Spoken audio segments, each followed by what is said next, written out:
Hello, everyone, and welcome to the Morning After Recap Show brought to you by irishsportsdaily.com. I am Greg Flammang.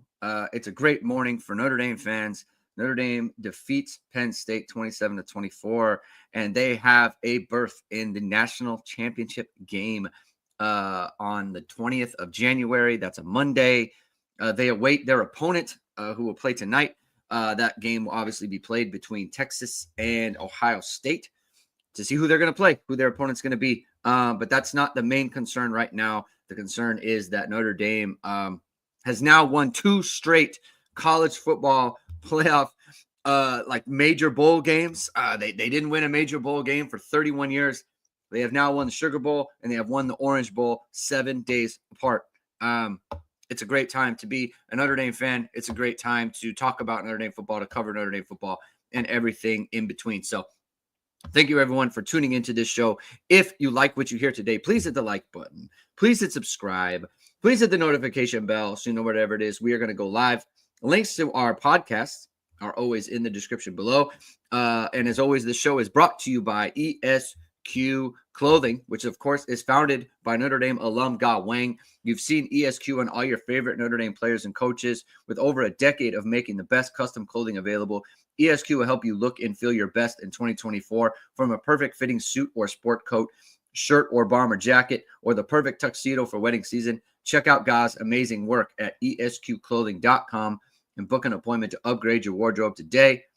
Mention ISD and get 10% off your entire purchase. I should say, ESQ, I keep reading the same thing.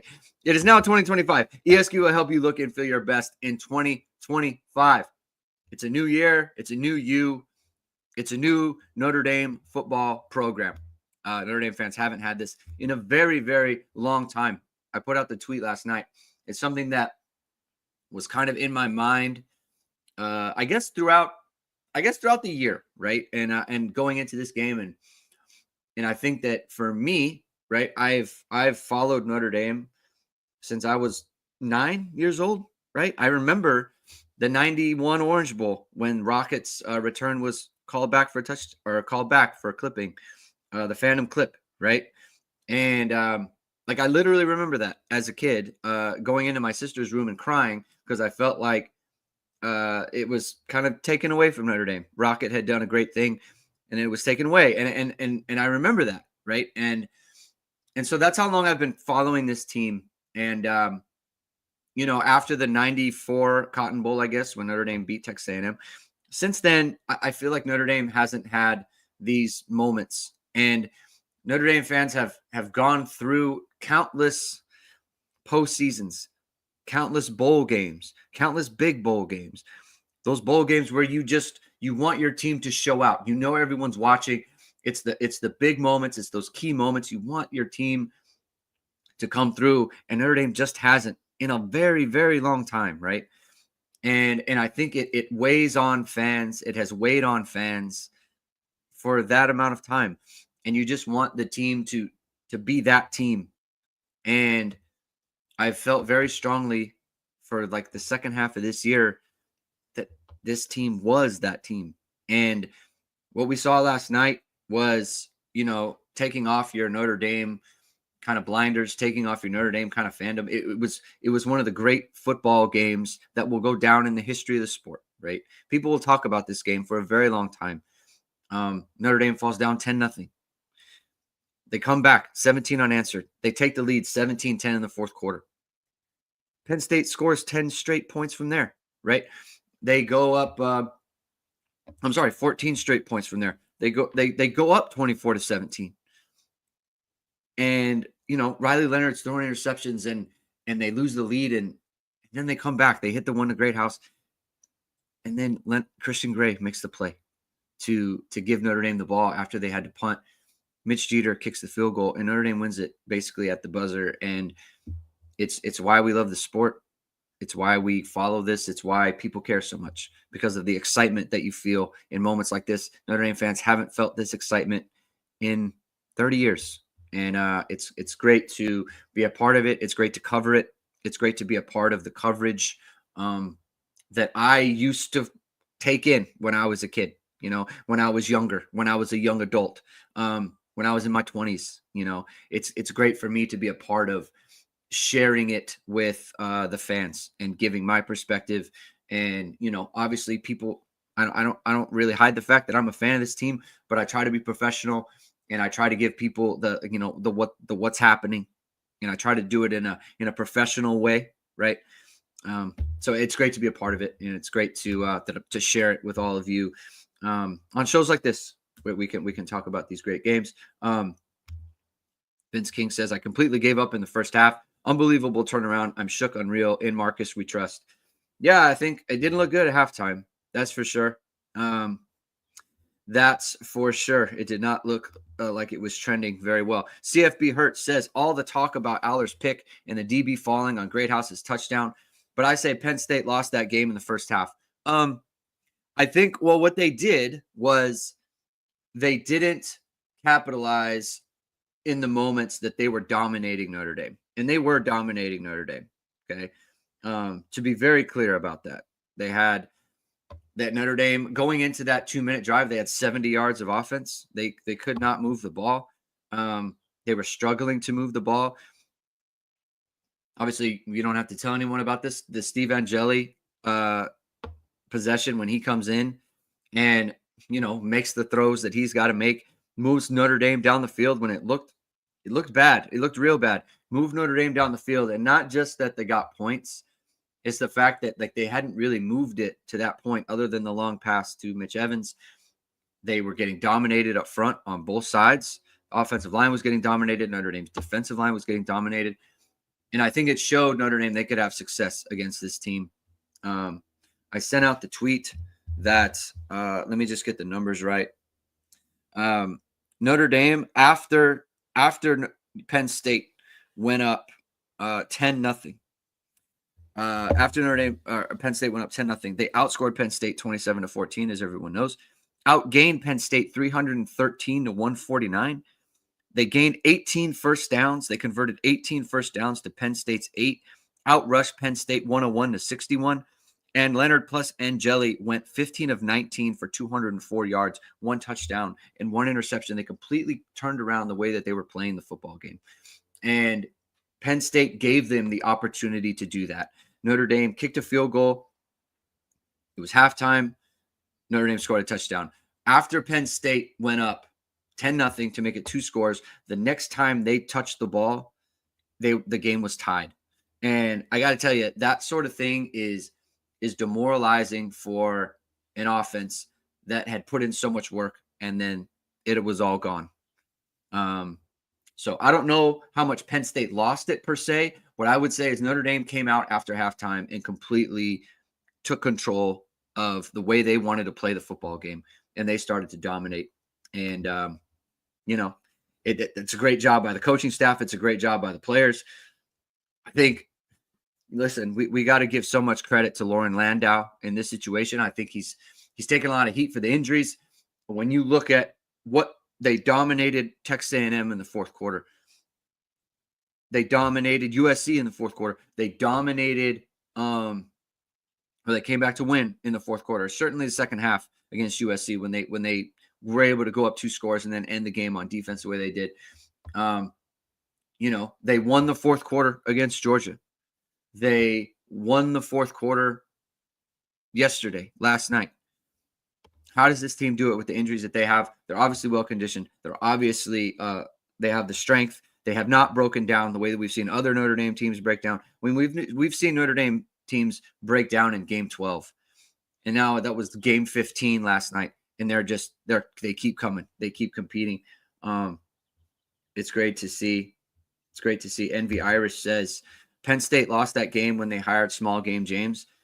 I think Pete Sampson put something in The Athletic about how the Notre Dame players Marcus Freeman was not happy with the way that he was spoken to in that press conference with that media availability. I had heard that before. I had heard it the day before about Marcus he was not happy, and he conveyed that to his team, and his team went out and did the thing.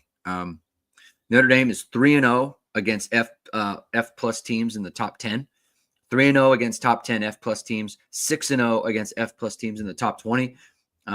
Whatever anyone wanted to say about Notre Dame's schedule or, their path to get to this point, no one gets to this point without beating some real football teams. And they have beaten real teams on the way to this. If they are able to pull out national championship, it will be one of the most legit, can't take anything away from them national championships in the history of the game. No one has played this succession of opponents in a lead up when it was win or go home, right? And Notre Dame has been in a win or go home situation since week 3. They have won 13 straight. They got to win 14 straight to be national championships or be national champions. It's just incredible performance by them. It's an incredible run that they're on. They've got one more, as Marcus Freeman said, one more guaranteed coming up on the 20th. Joel Easton rewatched Greathouse's catch. He Greathoused that DB. He didn't fall down. He collected 2 sets of ankles on that play. I'm going to be honest, I'm a little annoyed by the narrative around this play as well. Specifically, I saw Ty Hildebrandt put out, talking about how Penn State blew the game. The DB fell down, which is like, listen, in basketball, if a player crosses over someone else and that player gets his ankles broken and falls over, no one says, oh, that's unlucky, he tripped. No, he got crossed up. He got put in the blender. That's exactly what happened. Jaden Greathouse made that happen. It's not like he was just running and tripped. Jaden Greathouse gave him a little shimmy. He got his feet tangled because he got crossed up. He got broken off, and off he went. Greathouse caused that to happen. He didn't just trip. Greathouse caused that. I reject anyone who's like, oh, he fell down, that's unlucky. No, that was a forced error. That was a forced physical error by Jaden Greathouse. He should get a lot more credit for that. Keith Hearing says, Marcus Freeman always says, the only uncertainty is that the future is uncertain. Or the only certainty is that the future is uncertain. He coaches and prepares that way. He isn't afraid of the moment. He coaches aggressive. What a job he's done. What a team. Absolutely. Absolutely. And look, if Marcus Freeman is nothing else, he is a big game coach. And if you want to have a skill, be a big game coach, because you can always build a team that is talented and more talented than the lesser teams that should always pull those games out, right? You can always build a team like that.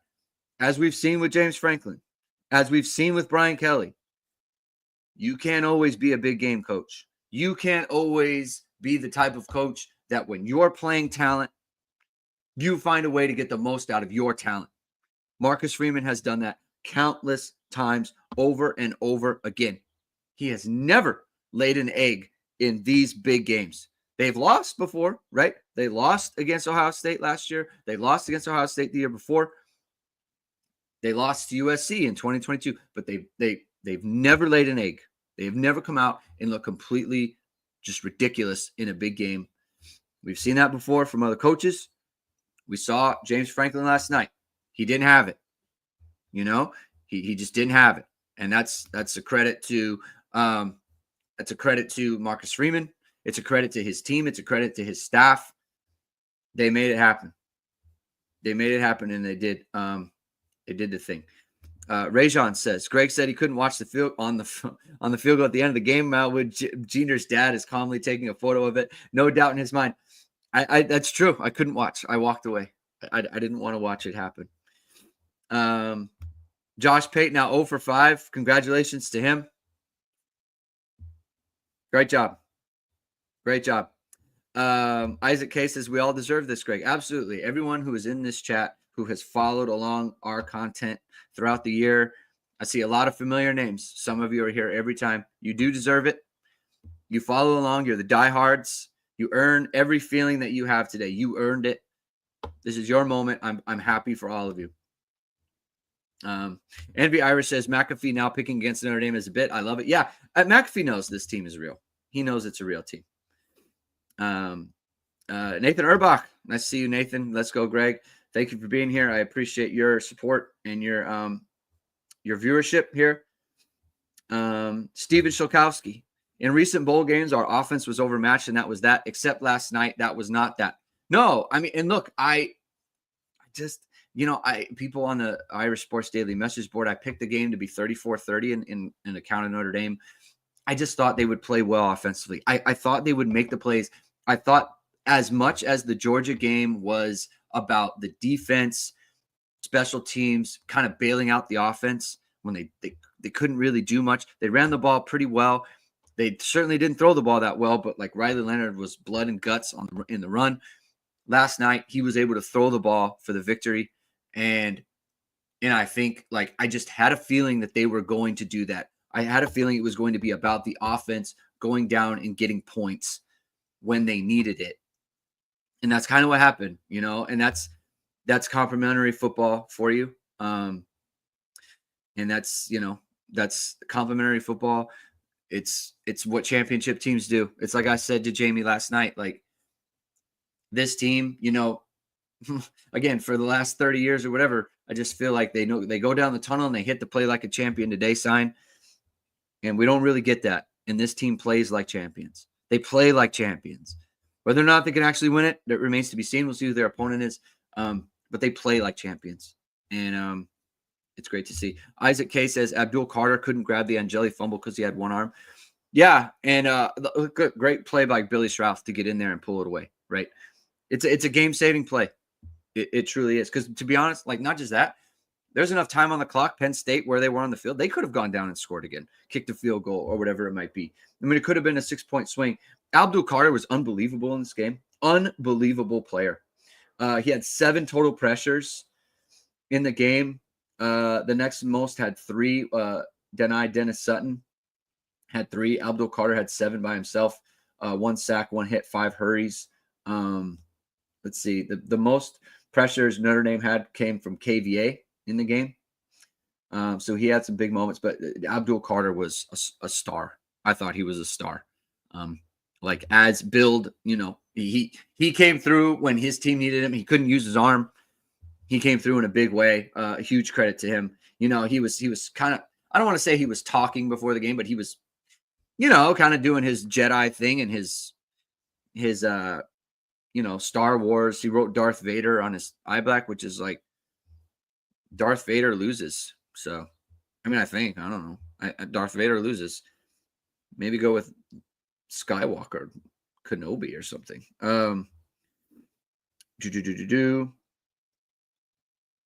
Michael Hahn says the field goal before the end of the first half was so key, gave some momentum going into the locker room. Yeah. I mean, it was everything, it's amazing that Steve Angeli can come through like that in that moment and be ready to go. And listen, we got some intel. Steve Angeli, and look, it doesn't take a genius, right? Steve Angeli was offered money, a lot of money, to get into the portal and to transfer away from Notre Dame.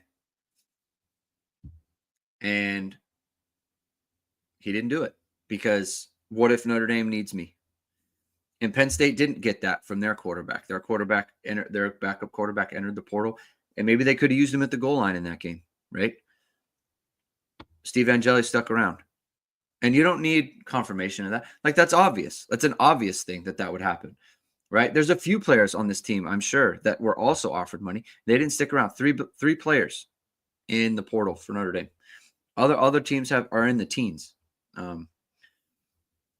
So, Steve Hogan, thank you for the super chat. I really appreciate it. Greg, no apologies. The emotion is the best part of loving the Irish, for sure. Amen. Byron Boyce.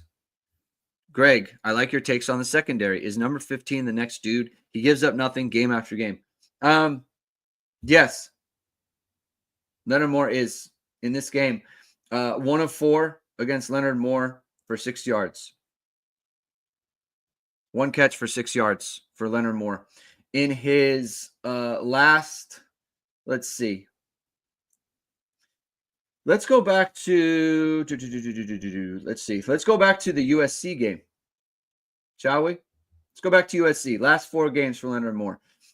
He has allowed 3, 7, 8 catches. Leonard Moore has allowed 8 catches on 26 attempts. 8 for 26. Throwing at Leonard Moore. For, let's see, 44, 64, 70 yards. He's given up 70 yards in the last 4 games on 26 attempts. 8 of 26. It's unbelievable. It's truly amazing that in the preseason, Ben Morrison said, this guy is as good as me and maybe even better. And everyone's like, obviously not. Obviously not. But maybe he could be a good player. The stats bear it out. For the season, teams are 23 of 52 throwing at him for a 44% completion percentage on a boundary corner. He leads the team in passes broken up. Unbelievable. Envy Iris says, Greg, thoughts on the sit down if you break free end of game strategy? Give me the touchdown and Al Golden's defense with a chance to win, especially with college kickers. No shade to January Jeter. To be honest, I think I don't know if they actually told him or who they're talking about here, if that actually happened. In that situation, I wouldn't have hated it. I wouldn't have hated it because the game is tied. So you still have that backup of if you're losing, it's different. If the game is tied, you still have that backup of like you can still win in overtime, right? You do the high percentage thing. I wouldn't have minded it because Penn State would have had to use all their timeouts and they just wouldn't have had a ton of time. It's one of those things too, where it's like, if someone goes in, I'm not going to hate on it either, because again, just take the lead and your team can figure it out. But going down in that situation, let's say if Riley Leonard had broken free at the end there, I wouldn't have hated it. But also, like, it kind of depends when. Like, when Riley Leonard's centering the ball with like 20 seconds left, just go in and score. There's not a ton of time. But in this situation, when the game's tied, it's more defensible to me. Mark Youngman says, for the younger fans, this is what it was like to be a Notre Dame fan during and prior to the Holt series. Yeah. Steve Miller, thank you for the super chat. The combination of passionate fandom with dispassionate analysis is why we come here, Greg. Thanks as always. I appreciate you, Steve. I appreciate it. That's what I'm going for. Steven Shokowski, big return for KVA. Yeah. CFB Hertz says he talked about that on his post-game pod with Fortuna. I assume you're talking about Pete Sampson. Apparently, Freeman was furious after that pressure and let his team know it. Yeah, I mean, he couldn't hide it. He couldn't hide it on his face. You could just see it. You could absolutely see that he was not happy. You didn't like how that went. He didn't like how that went. Envy Iris says, "Don't tell Scam Newton that." It's just God. Like, you would think that a company like ESPN could get some analysis on a show like that wasn't just tired join a conference conversations. Can we do a little better than that? Can we do better than that? I mean, these like join a conference. Like, what? Notre Dame just beat the championship game participant from the Big Ten. They just beat the SEC champions.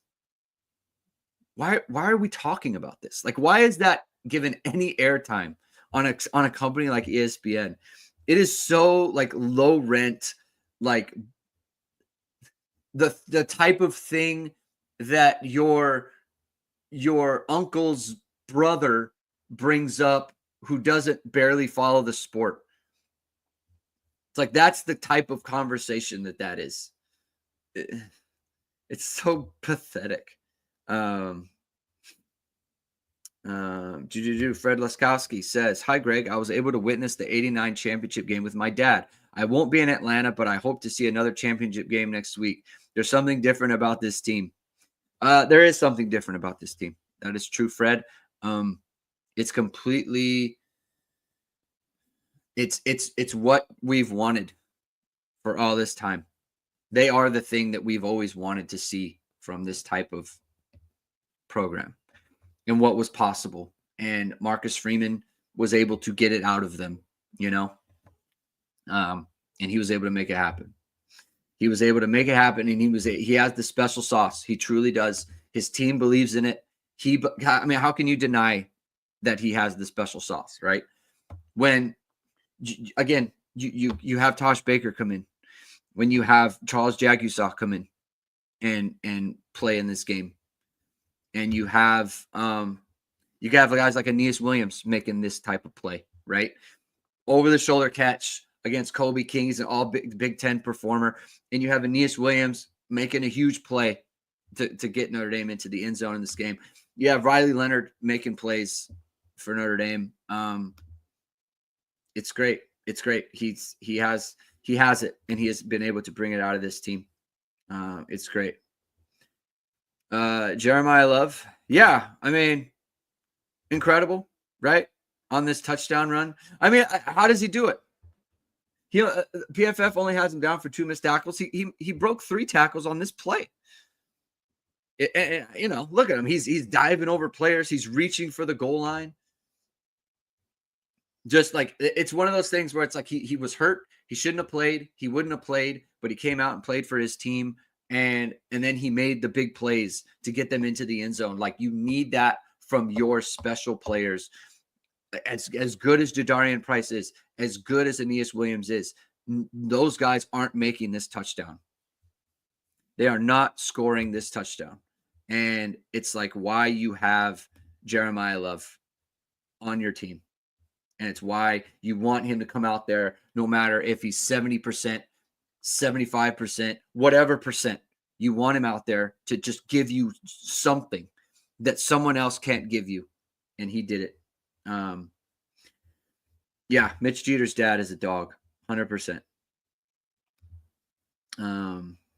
Chad Harmon says the Pat McAfee broadcast was so much better than the original. To me, Sean McDonough does a great job. I can't get away from that. What I would say about Pat McAfee is, and that's different than like when if you kind of follow the way he talks about Notre Dame, I think when you're a guy who has been around football teams, you know what a good football team looks like. And I think this is a lot different than someone like Desmond for whatever reason, where he simply just cannot figure it out. And I don't know why that is, but he can't. But Pat McAfee watches this team. He's watched this team a bunch, and he knows what a good football team looks like. And he knows the traits you got to have as a good football team. And he has seen it. Now, look, he's picking against Notre Dame as a bit. He is always very complimentary of Notre Dame and the way that they play. He sees it, and he's been spot on with Notre Dame in a way that I think other people simply are missing and have been missing. And frankly, either they continue to miss because they feel like it's in their best interest. Like maybe Josh Pate, like maybe he just feels like picking against Notre Dame. Maybe it is a bit for him. Maybe he feels like, oh, it's good for my business or whatever. Pat McAfee kind of knows, though. He's making it very clear. Rajon says, Greg, what do you think of Franklin getting heat for being aggressive in last minute? I put it on the play, and Aller plus 2 Notre Dame players making huge play. I don't have a problem with them trying to go. I mean, because you just got to kick a field goal. It's not like you need far to go. You probably only need 30, 40 yards. It's not like you needed a touchdown, right? You just got to go kick a field goal and get into field goal range. I think the only way that you could say anything is like you got to be more aware that your quarterback is not playing well. He was not. He just simply wasn't. He threw 3 interceptions, and I know that 2 of those were bailed out for penalties. But I mean, he's 12 of 23 for 135. I mean, that's not it. It's just not it, man. Like he was throwing the ball. He couldn't throw the ball. Like they had swing routes that we was throwing over his head to Nick Singleton. Like Kettle-Nicky. Listen, I think a lot of people have criticisms for Kettle-Nicky. I had criticisms for Kettle-Nicky, but man, he was able to put Notre Dame in a bind several times. He was able to put the linebackers in conflict. He was able to put the safeties in conflict. Like, he did a lot of good things to get guys open and to create advantages. Same thing in the running game as well. Like, all the things, and I'll give credit to Landon Tengwell as well. Like, he called this out on USC's ability to do this to Notre Dame. And Kettle Nicky was able to do this against Notre Dame. But if it was anything other than like Drew out anything other than like designing a play specifically for Tyler Warren or the backs, they simply could not get him to drop back and look at the right place. They could not get his eyes in the right position. And when he did make those throws, they were either off target or he threw it to Notre Dame. I mean, at the end of the second drive, I think I DM with the 1 foot down guys all the time, and I told him, I was like, Aller's going to throw Notre Dame the ball in this game. You could just tell he was not comfortable. He was not settled, and he was just going to throw the ball to Notre Dame, and he threw the ball to Notre Dame 3 times. 2 of them were called back for interception or for penalties, and the last one obviously counted. It's a great play by Christian Gray, by the way. He makes a diving interception, right? You love to see that from Christian Gray. He's had an incredible season. And in terms of just like, there are so many things that he's been involved with, but he makes the play. I don't hate being aggressive just as a matter of principle, but maybe you do got to be a little bit more aware of your quarterback and kind of where he's at. Yeah, Brian Kearney says, incredible stat. The Penn State wide receivers had 0 catches. It was just, they couldn't, if it wasn't, like I said, if it wasn't designed specifically for Warren and or the backs, they just couldn't get anything done. Peter Davistu, Greg, this is a little nitpicky, but there was something going on with the snaps. I can think of like 5 times Leonard had to reel in tough snaps. I only remember 2 specifically. I don't know. Maybe Pat Coogan there was a lot going on up front. Maybe it was just a kind of like a bad snap game for him. Check that. The one, there were 3 now that I remember. The one to Angeli where right before half, they had the double slot fades. Maybe he could get it off if the snap is better. It kind of messed up the timing. Maybe he would have gotten there anyway for the sack because the D-line won pretty quickly on that play. But, I mean, maybe it was just a bad game. Fortunately, it hasn't been a thing throughout the year. So it's one of those things. Maybe it was just kind of one of those games for Pat. And he can have a better performance in the championship game. Matthew Patterson's peanut butter and jelly time. Absolutely. That's what Marcus Freeman said. Envy Irish says, am I crazy to think Talich will be a player for us next year? That hit on the punt and his pick 6 shows his heart and ability. Him and Schuler back end next year. I think Luke Talich will absolutely be a player for Notre Dame next year. He's good. He's a good player, man. He makes plays out there. And look, the thing I loved about this hit is in that situation, it's very hard not to create a penalty with the type of hit that you put on the punt returner. He had his head up, he had his head to the side, didn't launch, right? Just hit him.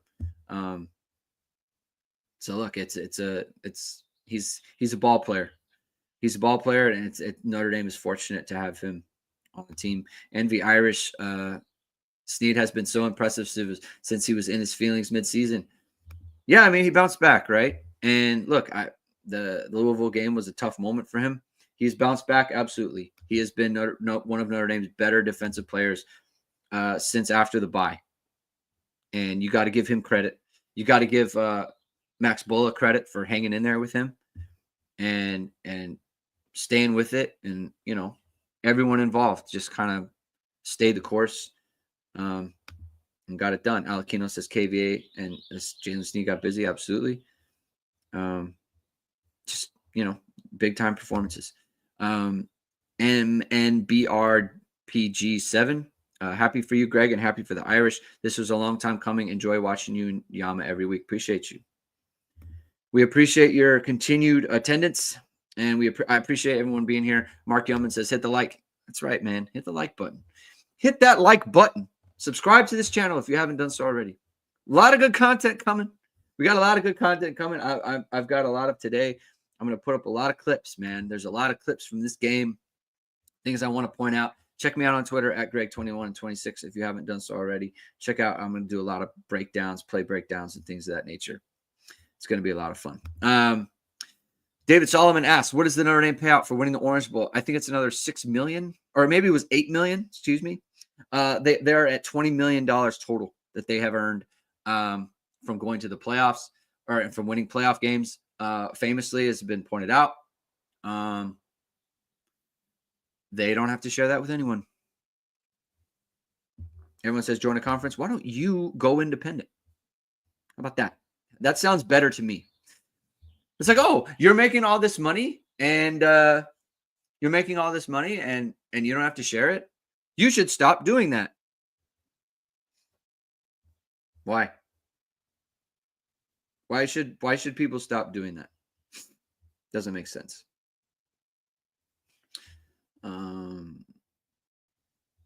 David Solomon says, I'm surprised the quarterfinal paid more than the semifinals. No. So I think, David, what we're talking about is it's an accumulation of money, right? I think the quarterfinal and the semi, I think they paid the same amount. So when we say 20 million or like 12 million or 14 million or whatever, I think we're talking about accumulation of money. That might be. It doesn't pay more. That's for sure. McDonough is a pro. That's right. Chris Walls. Emil Wagner had one of the biggest plays of the game when he took Angeli's fumble away from Abdul Carter. I think that was Strouth. I'm almost positive it was Strouth. Daniel Hartnett says, with how Aller played, I'm actually starting to believe he was on that boat. Good stuff. So, okay. So, it's been like a tradition. They're during the whole playoffs, and I think what game was it prior to Army? I got invited prior to Army. I think it was the first one. I got invited to do like a radio hit on either the day of the game or leading up to the game for 105. 105.5 Riley Leonard's hometown station in Alabama, and I've done a radio hit with them. And I did it yesterday before the game, and the radio guy mentioned a photo of Aller on the boat, and I was like, "What is he talking about?" And I didn't want to bring it up because I was like, "I haven't seen anything about this." But then I saw it. Obviously, that's not what happened, right? But it is funny. Maybe it was on the boat. It's good stuff. Good stuff from you, Daniel. I appreciate that.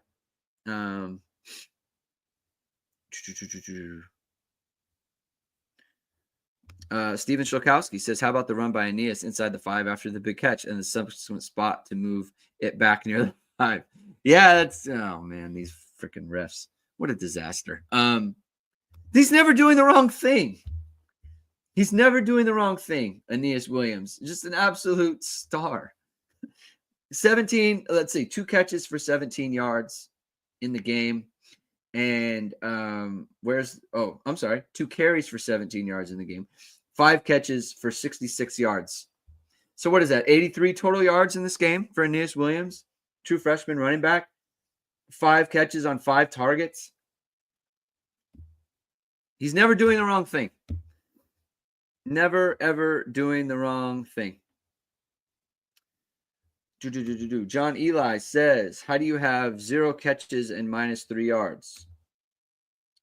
Oh, because I think you're talking about, wait, why is it like that?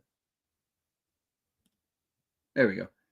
I think it's because the receiver, 0 catches for -3. I don't know what you're talking about. It might be because of the lateral stuff. But I'm not seeing anyone with 0 catches for -1 yard. Um, oh yeah, the lateral. Oh, Brendan. Hi, Brendan. Thank you for being here. It was a footnote when the playoffs started, but can you speak to how this run doesn't happen if Marcus isn't able to convince the whole roster to sit out of the portal? PSU backup walked, PB and Jelly. It didn't. Yeah, like I think we kind of talked about it before. About how I know Angeli was offered money to leave. He was offered money to get into the portal, and he wouldn't. He wanted to be around. The team needed him, and I think like it just goes to show Marcus has complete buy-in from his players. Complete buy-in. You can't there. Here's the other part. Okay, Charles Jagusaw. Why is he in any position to play key snaps after being out all year? How easy is it for Charles Jagusaw not to be locked into the playbook, not to be locked into the plays, not to be locked into his technique? How easy is that for him? How easy is it for Tosh Baker to go through the motions? Not just that, Deion Colsey and Jaden Thomas. Like Jaden Thomas is playing in every single game. Deion Colsey plays a couple snaps a game for Notre Dame, maybe. Certainly, there's no way Deion Colsey thinks that he's going to be a major part of this game. Deion Colsey played 15 snaps yesterday. And look, these are 15, like the game, everything matters snaps. And Deion Colsey is ready to come in and do it. Chris Mitchell, right? 28 snaps for him. Not a lot of opportunities. They threw him the ball one time. He catches it, gets out of bounds. Then he's fighting his butt off on the blocking. He's been a great teammate all year. You have a guy, Chris Mitchell, who got 76 passes last year, over 1,000 yards. He wants to go to the NFL. He wants to increase his profile. He has never once shown like pouting. He is always celebrating his teammates. He is always celebrating like things that he isn't even involved in. He is celebrating when the ball is 50 yards away and someone else is running for a touchdown, and he is celebrating. No one will see this. It is not showboating. It is just a complete joy for him to be a part of this team, and he will do everything he can for this team to compete and win. And like that is the buy-in that Brennan is talking about, is like your guys are not going in the portal. They are not going in the portal. Like Jalen Snead is a guy, could have gone in the portal. Right? Why not? If someone offered him money to be a starting linebacker somewhere, could have gone in the portal. Look at Rod Hurd, man. Rod Hurd, he's on the team. He thinks he's going to start for Notre Dame. He loses his spot to Don Schuler, right? So Don Schuler is now the starter. Rod Hurd keeps with it. He has the assignment on Tyler Warren in the semifinals of the college football playoff in the Orange Bowl. And he ends up making plays to help Notre Dame win the game. Mitch Jeter, you could just go on and on about this team and just how they have completely bought in. There are so many reserves. I mean, obviously, Junior Tuihalamaka. There are so many reserves who could have just said, you know what, Junior Tuihalamaka, I'm third team. I'm checking out. I don't need to. I'm not keeping up with my technique. I'm not keeping up with the playbook. I'm not keeping up with any of this. Didn't happen. It's this like this is that's what coaching is. That's what culture is, right? It is just the epitome of what you want it to be. And Marcus Freeman has built it. Envy Irish says, Greg, what is causing the running back pass coverage issues we have seen? UGA had the touchdown and there were a few busts this game. Is it scheme or personnel? It's scheme. It's scheme. I mean, look at you have to, like, players have, I don't want to say weaknesses. They have vulnerabilities. Like Drake Bowen is vulnerable to play action away from him, and the player that comes across the field, he picks him up right away. Like he's vulnerable to that, right? Jaden Osbury was vulnerable in this game, and they've been vulnerable. They were vulnerable against USC. They were vulnerable against Georgia on those plays. Penn State ran a few plays like that, right? It's something he has to work on. Like Drake Bowen's still a young player. Osbury's still a young player, right? Jack Kaiser doesn't make those kind of mistakes, right? It's just something like Drake Bowen's a redshirt freshman. This is his first full season. And like it's his 15th game, so he's getting better, obviously. But like he won't make these mistakes next year or the year after that. He just won't. He'll grow as a player, as all players will. But I'll tell you what, Drake Bowen will not stop, he will not give up, and he will make the plays that he needs to make. That's what you got to appreciate about him. Is that like, look, not every player is going to be perfect. Not every player is going to do it right all the time, but he'll make the plays that are there for him. He'll play his butt off.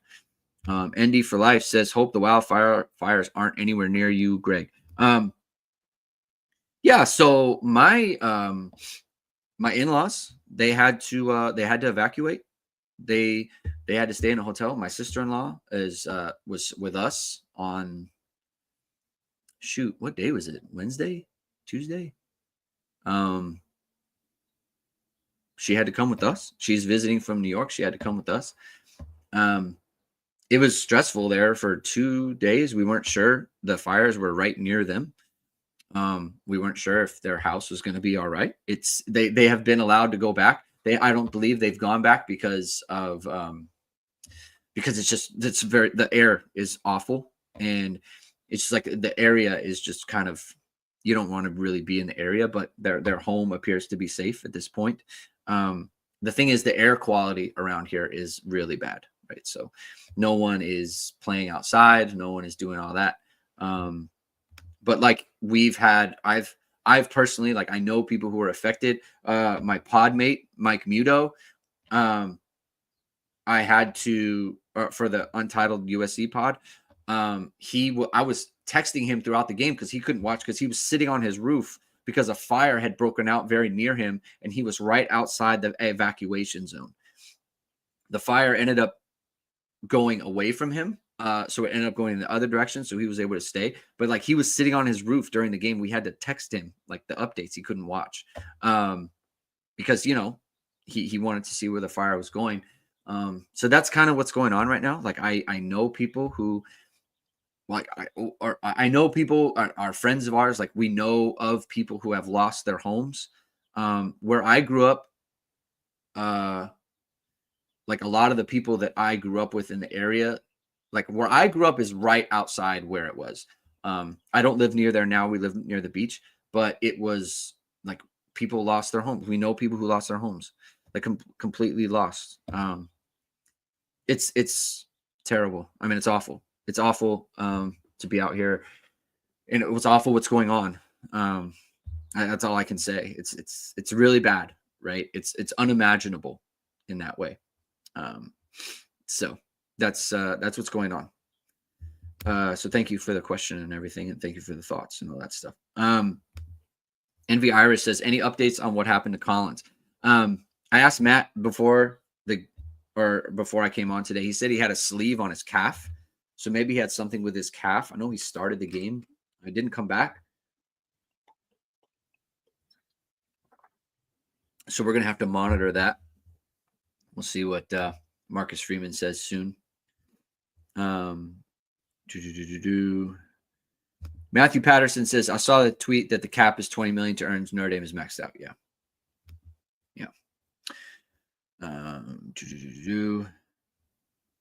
Rajon says, Greg, could you contact McElroy and teach him pass interference rules? I guess. I don't know, man. It's I listened to the game on mute. I didn't want to hear anything. I just wanted to focus on everything. Matthew Patterson says, Carson Beck just committed to Miami, Berth. It's funny. Like, what is Georgia going to do? Do they have a plan? Someone tell me if Georgia has a plan. That's interesting. Brennan says, Charles Jagusaw could have seen the way the depth chart looked after his injury bounce. He could have, or he could have just said, I'm not gonna play. I'm just not gonna do it. Right. I'm not ready. So he could have done that as well. He's there for his team. Irish One says, good day, Greg. Thanks for all the extra sessions. Love them. How about Jeter's redemption tour? all the crap he took in the middle part of the season to a game-winning field goal. Yeah, I mean, it looked like he was going to be a total disaster for Notre Dame. It just, it looked like he was going to be like cost them games. It seemed like he was going to cost them games. Instead, he's gone the other way. I mean, the guy, USC, against USC, he looked completely lost. It seemed like the situation was lost. He missed the 27-yard field goal. It was a weak kick. Didn't look good. Against Indiana, he's 2 for 3, 3 for 3 against Georgia, 2 for 2 against Penn State. In the last 3 games, he's 7 of 8. And the one was blocked, and it was kind of like, the game was kind of over at that point anyway against Indiana. He just, as soon as he started taking kickoffs, I was like, oh, this is really good news. This is really good news. And it's proven out to be that way. Love it. Always up, always tired. Where do you rank J-Love touchdown all time in Notre Dame history? I don't know about history. I mean, it's hard to say, but it's a pretty big time touchdown. Pretty big time play, man. Great players make great plays in big games. Said it forever. This is big time. YouTube user. Thank you. The list you gave of players who gave so much to step up in the moment. Write an in the moment article highlighting all those stories. So inspirational in the way Notre Dame always is. Go Irish. I go to irishsportsdaily.com. Matt Freeman, Christian McCollum, Jamie Uyama, Colin Kennedy. They're all writing stories about Notre Dame players like this on the regular. So go check it out, man. irishsportsdaily.com. Become a member. Good stuff. Envy Irish says, my cousin lost his home in Malibu. Sounds like the entire town is essentially gone. Yeah, Malibu and in the Palisades, like literally, like entire blocks, entire neighborhoods just completely wiped out. It's real bad.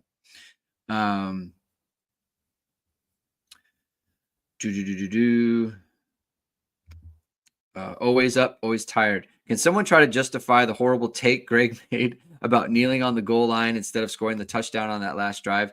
Did he not learn anything from Alabama Jones? I don't know who Alabama Jones is. I think the take was I don't hate it. It's justifiable, right? For the numbers, because the game is tied. As I said, if someone goes into the end zone, I'm not going to freak out about it in the situation, especially at the end when it's like I said, and there's 20 seconds left. Just go ahead and score. But, I'm not ever going to yell at someone for going in the end zone in that situation. CFB hurts. Alabama Jones is saving. Oh, I see. Oh, Greg McElroy. Yeah. Envy Irish says Shane Gillis clowned on his Indiana Jones hat pre-Indiana game. Yeah, it's funny. That was funny. He needs new, maybe he needs new style. Maybe that's what it is for Nick Saban. Maybe he just needs a different style. If you need a different style for your media company, if you need a different style for your social media page, for your highlight reel, maybe you need some new style on that, some new stuff, and hit up VSR Media, founded by Notre Dame football pregame host and Emmy award-winning anchor Vahid Sadrazadeh. VSR Media provides professional and cinematic video and photo. Whether you're looking for a collegiate or pro-level highlight reel, have a personal story to tell, or are aiming to diversify and grow your business, VSR Media specializes in short and long-form video storytelling, social media management, and website design. VSR Media also captures professional headshots, senior, and sports photos. Contact them at vsrmediacompany.com. Mention Irish Sports Daily to receive 20% off your first project. Visit them online or give them a call at 574-800-9106.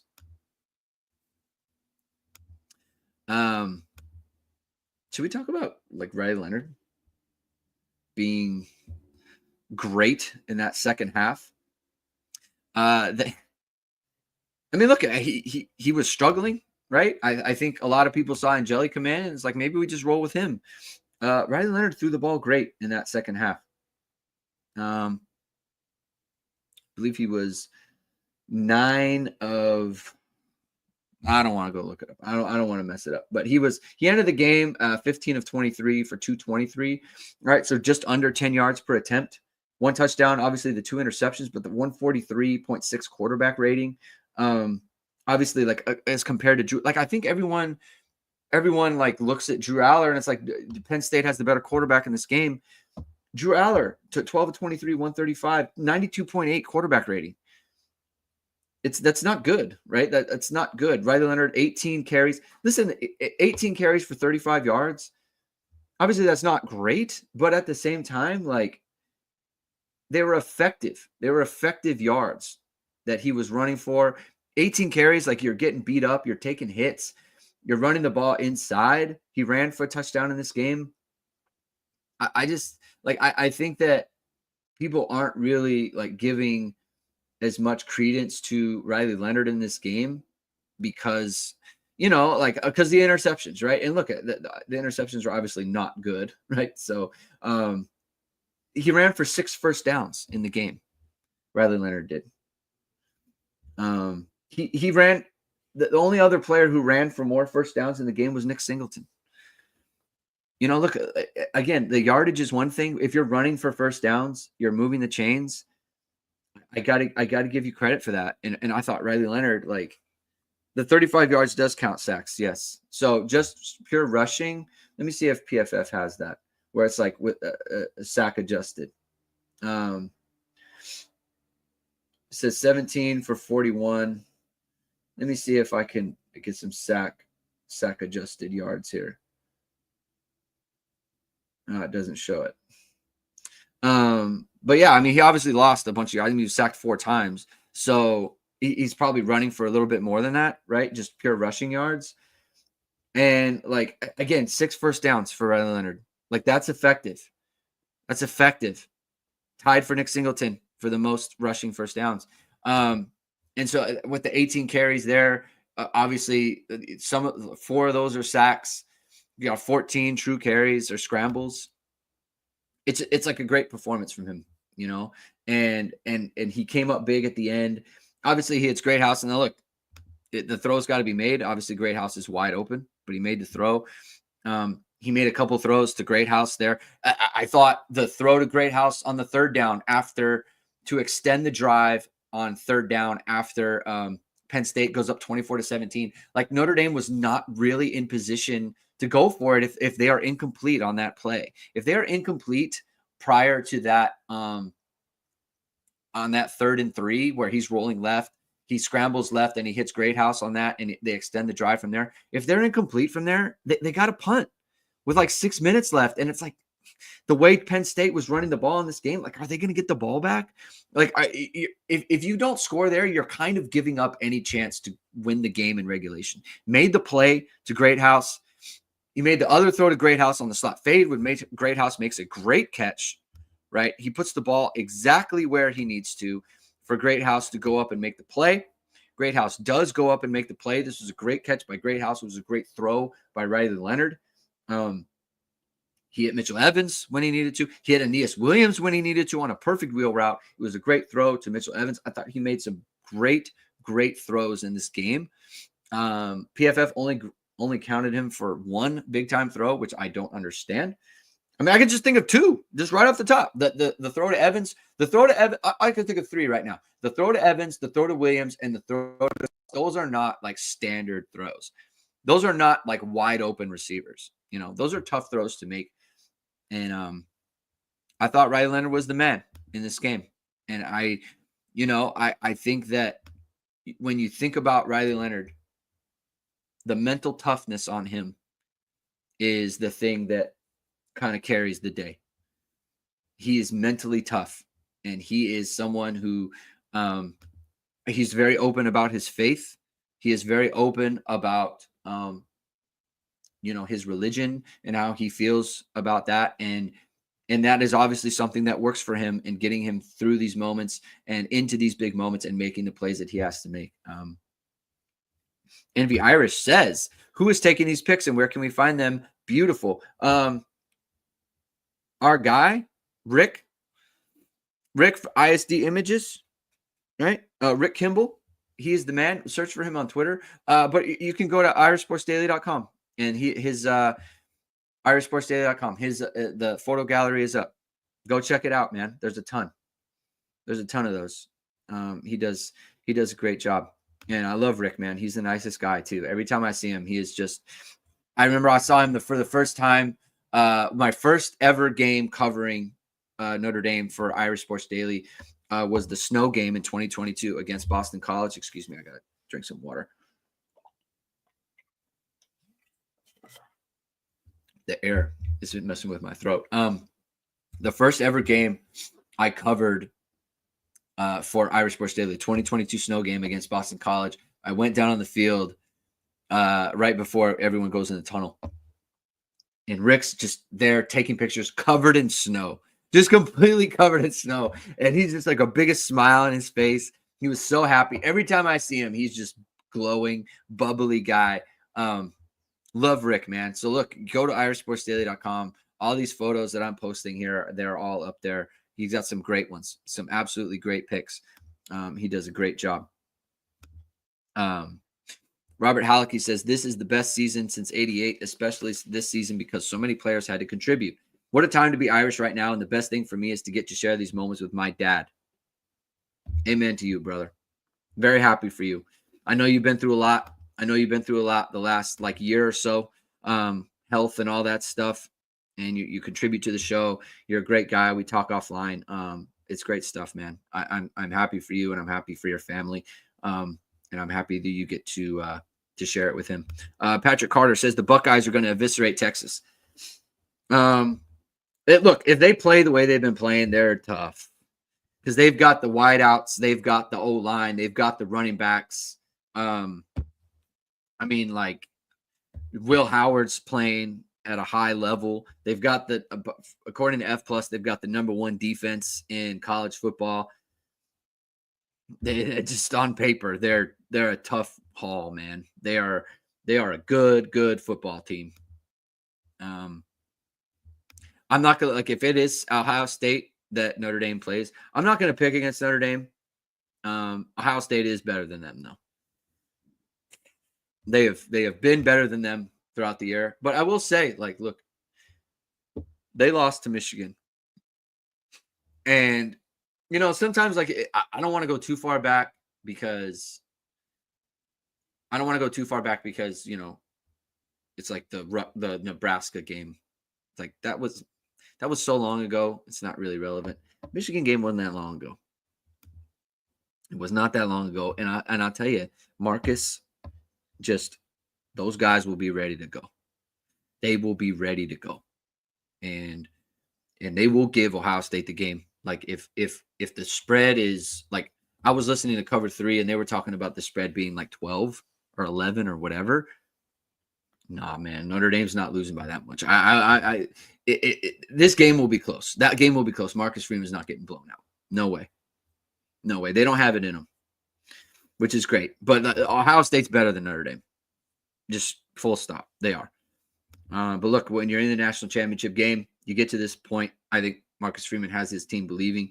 And look, man, like I said yesterday, Notre Dame slayed the dragon of the playoff victory. They slayed the dragon of the Sugar Bowl, the New Year's Six game. They slayed the dragon of the Orange Bowl and those demons that go along with playing in the Orange Bowl. They slayed that dragon, and then they've got the Ohio State dragon coming up.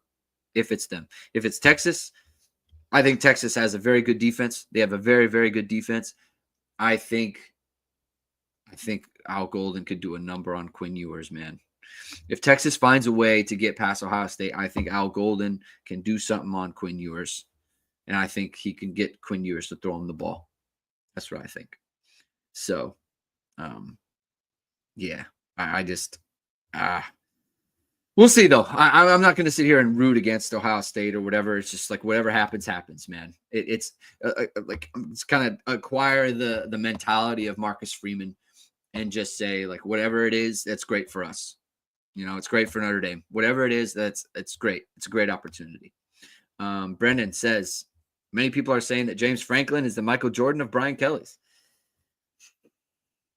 He kind of is.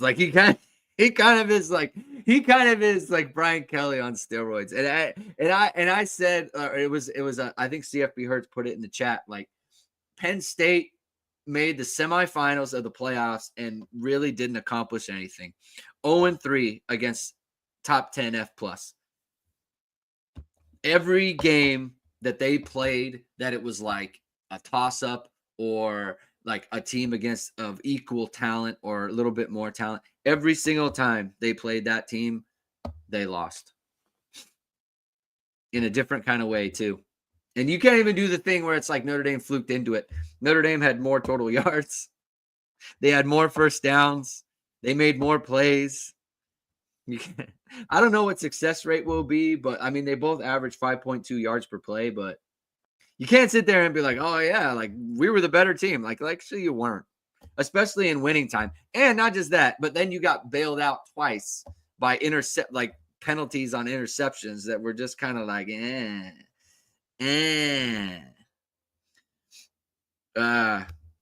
Hurt says, oh great, let me introduce you to Penn State social media. Yeah, man. Oh, look. You know what's funny about this too is like during the regular season, I think I said this on the recap show yesterday.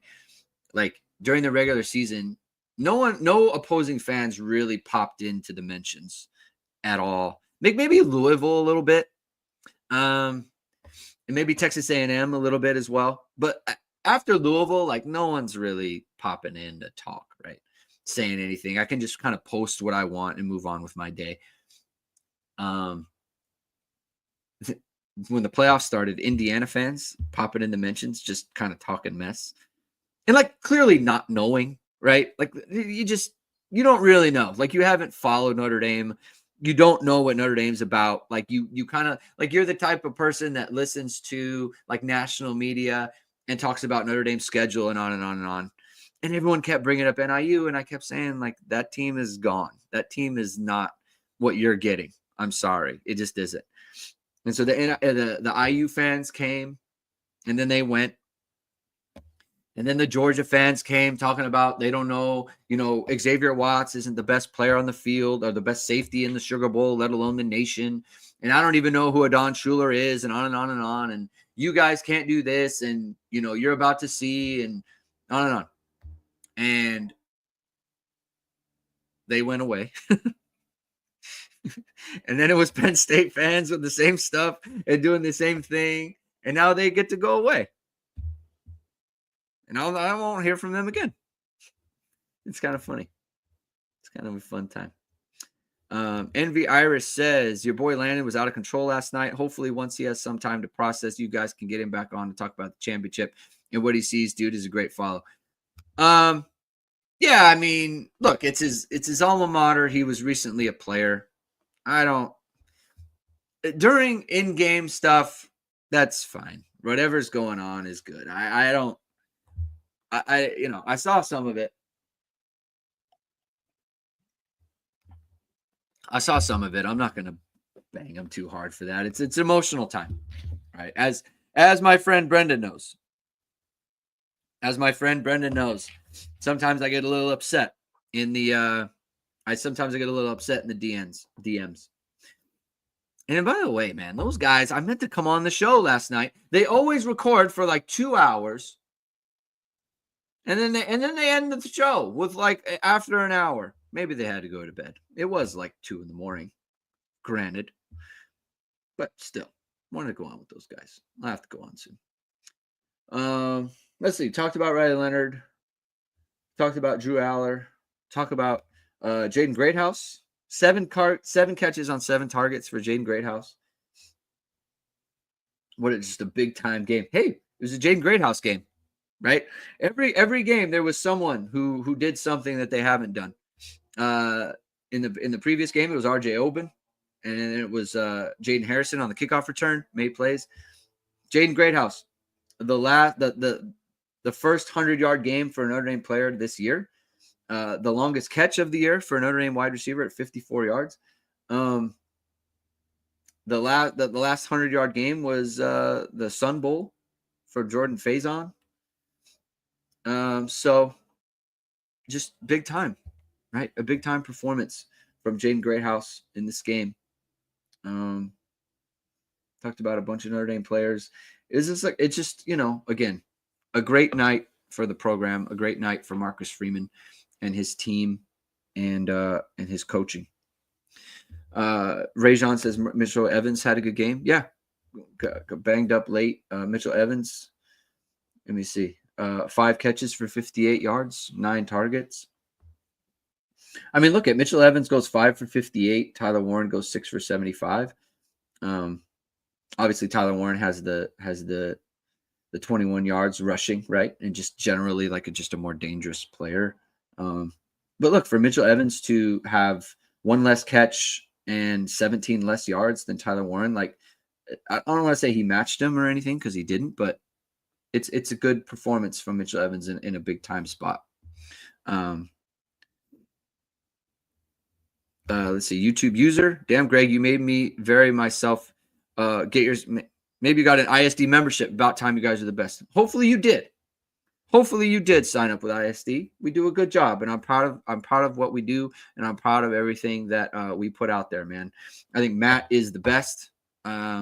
Truly, man. He works so hard, and he is sourced up, and he doesn't sugarcoat things, and he doesn't, he's not a big social media guy. He just kind of puts out content. His information is good. He does a great job. He does so much for ISD. Christian does so much for ISD. In terms of information that he gets, the ISD intel, he's usually a big part of that. Recruiting information, like talking to recruits, he can always get someone on the phone.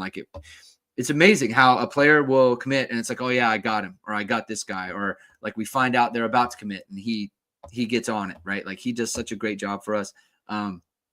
Mike is obviously the overseer of the whole site. He does great. Jamie is unbelievable. Jamie's amazing. Like I respect him so much for his knowledge and just the feel he has for the game, for the nuances of the game. People know I'm very into that stuff.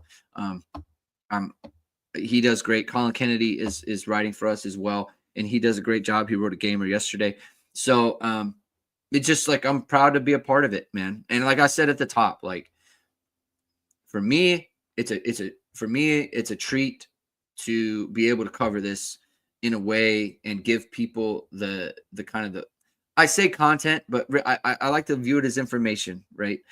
The play breakdowns and stuff, and talking about strategies and X's and O's and schemes and everything, and doing the research. I grew up kind of following people like me, following Tim Priester, frankly. And I've told him this, following Tim Priester, following Tim O'Malley, following Pete Sampson, the late Loose Emoji, right? Like Loose Emoji means a lot to me as someone, again, who grew up in it. I wish he was here to be a part of this, man. I think he's missed on the beat. I think the beat is lesser because he's not around. And I wish he was kind of a part of it and I could listen to him talk about it, right? But for me, I'm privileged to be a part of the community, to be a part of, a source of knowledge for people. So somewhere where people will go to take in the games and experience it and all those other things. So yeah, it's a privilege, and I appreciate everyone again for being a part of the show, for being a part of all of our content, being a part of all of our shows. Like there's so many of you that I see in every show, and I appreciate all your support and all that you guys do for us. So that being said, I can end it there. Thank you everyone for tuning in today. If you like what you heard, please hit the like button. Please hit subscribe. Please hit the notification bell. So whatever it is, we are going to go live. We'll be back on probably Monday for Power Hour, and there's a good chance we'll do something live every day next week as well. Monday through Friday, probably do something live then. Check out, there's a Dimes with Dara out as well. I did it with with Dara. Talked about Notre Dame women's basketball and how well they're playing right now. They're killing it. So check that out. That's on the YouTube page as well. Folks, Notre Dame's going to play for the national championship. Enjoy the game tonight. We'll find out Notre Dame's opponent, and then we'll get back to it next week with shows throughout the week. enjoy the weekend. Enjoy the NFL playoffs and all those things. As always, keep hitting and hustling.